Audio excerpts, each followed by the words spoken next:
Let's play pretend, but not that Disney foolishness you grew up on.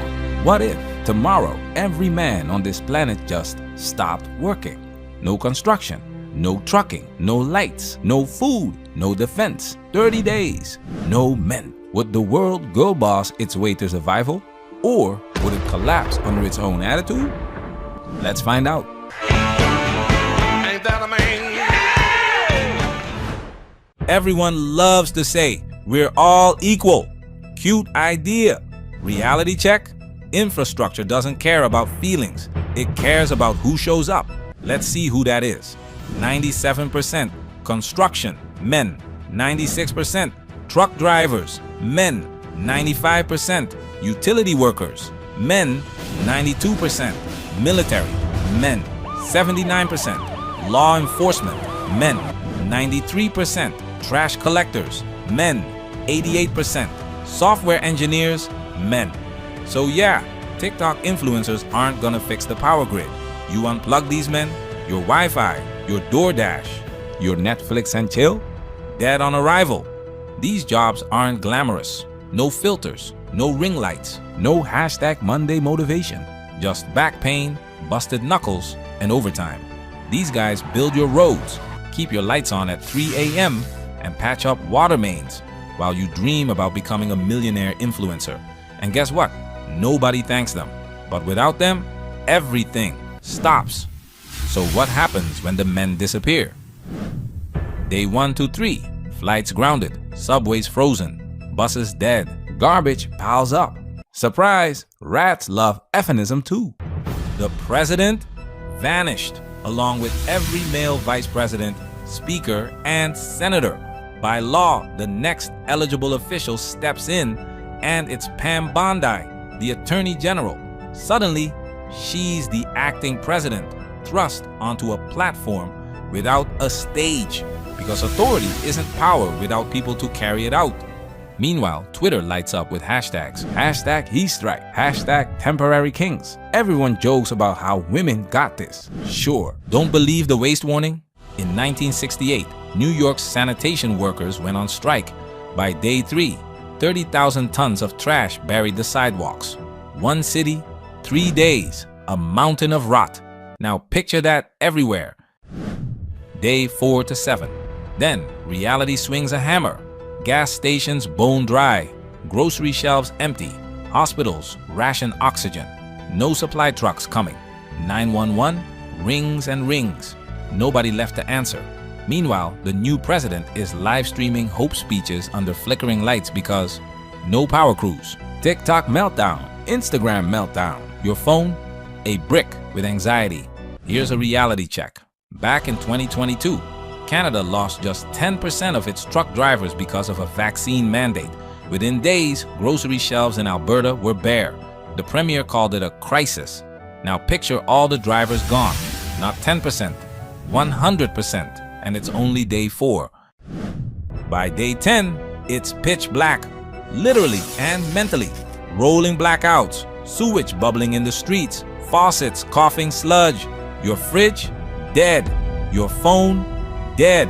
Hope, deader. And if you think this is doomer fiction, think again.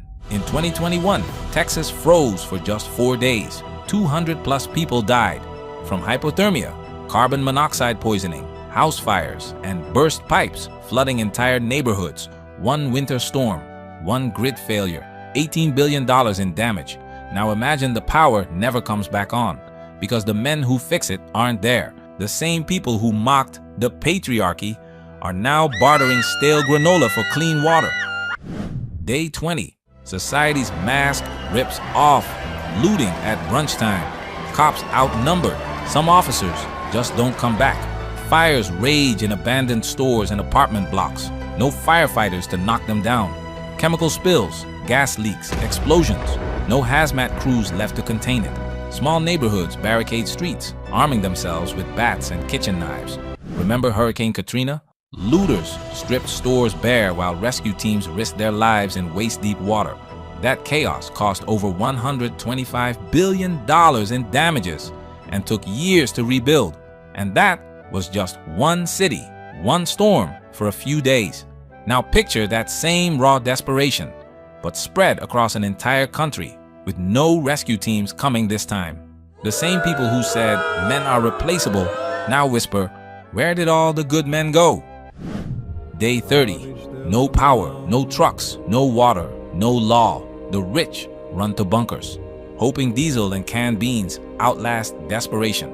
The rest huddle around candles in moldy apartments, whispering prayers for daylight. Cities become tombs. Disease creeps through flooded basements and rat-infested streets. Bodies go unburied, just like during the 1918 Spanish flu, when so many died so fast that coffins ran out and mass graves were dug in city parks. In that pandemic alone, over 50 million people died worldwide, partly because infrastructure buckled under so many sick and dead. Now imagine a modern world. Phones dead, no heat, no clean water, no strong backs left to bury the fallen. Civilization didn't pause, it collapsed. And in the deafening silence, one truth survives. Comfort was built on discipline. Discipline was built on sacrifice.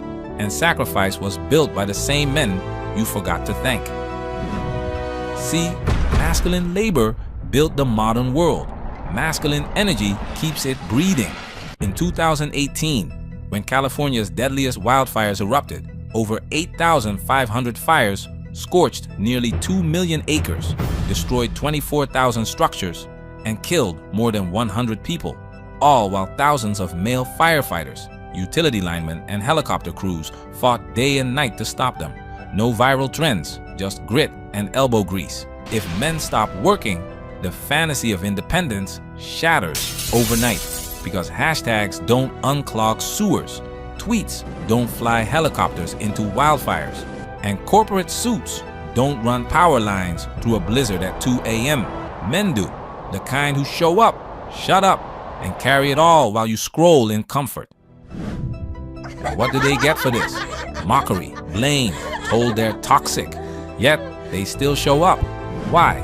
Because purpose beats applause, duty beats dopamine. But never forget, if they vanished for just a month, this empire of convenience crumbles fast, while many sat safe, scrolling past the wreckage, never realizing who kept the lights on. In 2020, male truckers didn't get to stay home. They drove through the pandemic with exposure risk, delivering food, medicine, and gear, while many sat safe. Freight waves reported on drivers facing infection risk at every truck stop, with no work-from-home option. Transport Topics called them frontline heroes, honoring the daily sacrifice that kept shelves stocked and hospitals supplied. So here's the moral of this not-so-fairy tale. Respect the foundation, or watch the house collapse on top of you. Men, stand tall, not bitter, not boastful, just aware.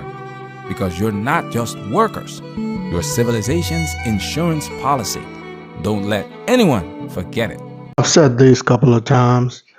After watching this video, I remember telling my friend one time, when you listen to some feminists or, some radical feminists say some stupid shit like we don't need man, or, we can do everything without man, or we can survive without man, or I hate man, all the shit they do say. Sometimes I wish I just have like a magic wand, and some Harry Potter shit, where you just swing that shit and every man just goes away. For like a month. Like every man just goes away for like a month. So you can teach this, so-called feminists a lesson. Because I understand it's not every woman, but if you want to teach women a lesson, every one of them going to suffer for it. There's so many situations where you see a man go on strike for something and the whole world is just in shambles.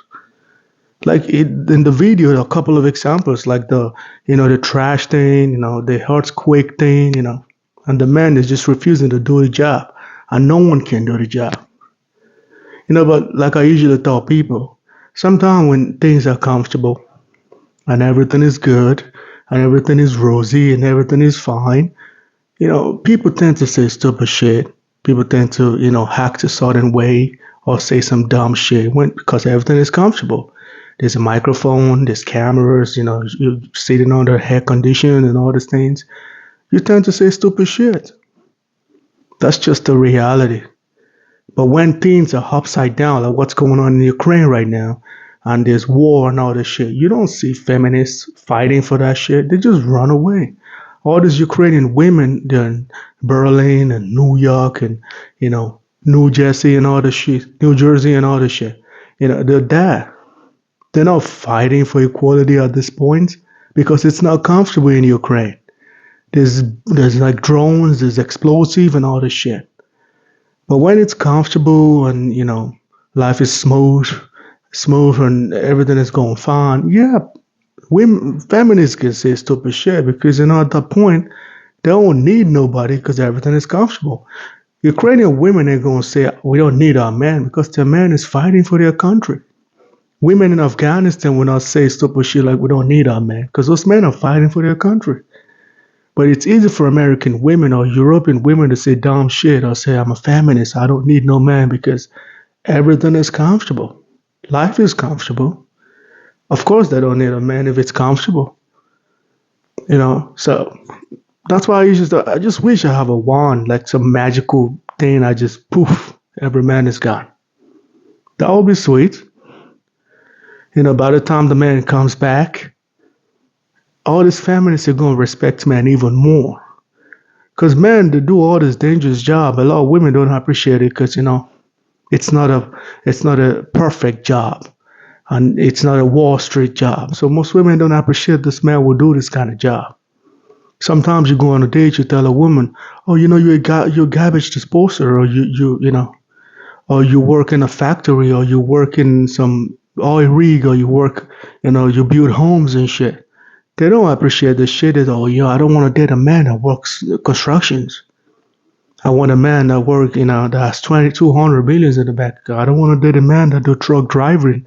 I want a man that owns the truck. But the man who drive that truck is way more important because without him, there's so many shit is going to be left undone. This kind of man who we should appreciate. This man will build the buildings. This man will on the oil rig and supplying crude oil and refining crude oils. This man that take care of the electricity grid and all this man that makes your internet function under the water and all this shit. This man that bring food to the supermarket.